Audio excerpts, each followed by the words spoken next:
Another batch of South Korean managers crosses the border, leaving their factories and more than 200 compatriots behind them in the suspended Kaesong industrial complex.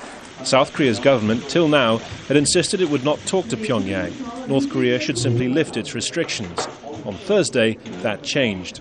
Normalization of the Kaesong industrial complex should be resolved through dialogue. We expect the North Korean authorities to come to the table for talks. The minister's statement followed one from the North Koreans demanding a change in attitude from Seoul if the zone were to reopen. Such steps might seem strange at a time when North Korea is issuing threats and, according to the US, South Korea and Japan, preparing a missile launch on its east coast. But South Korea's President Park Geun-hye came to office in February promising a tough line on nuclear and missile programs and at the same time more engagement on issues such as humanitarian aid and reunions of separated families.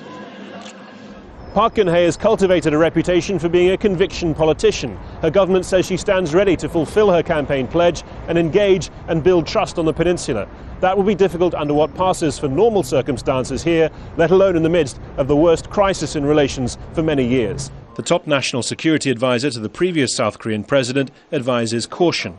Humanitarian aid can free up resources for use elsewhere.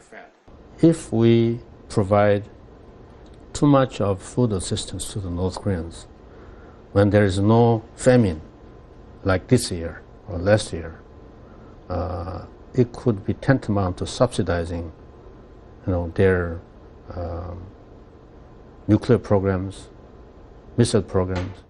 In a community centre in the city of Sokcho, you can find those who might stand to benefit from more engagement, a return of the family reunion programme. Men like Park Kyu-sun, who left his home in northeastern North Korea in 1950, aged 16, frightened that the advancing Northern Army would conscript him. I told my father not to worry. I'd only be gone 15 to 20 days. He was 60 years old. He told me, you never know what might happen. It's a generation on both sides of the border that's running out of time, and most here in Sokcho, no matter what the politics, aren't betting on seeing their families again. Harry Fawcett, Al Jazeera, Sokcho, South Korea.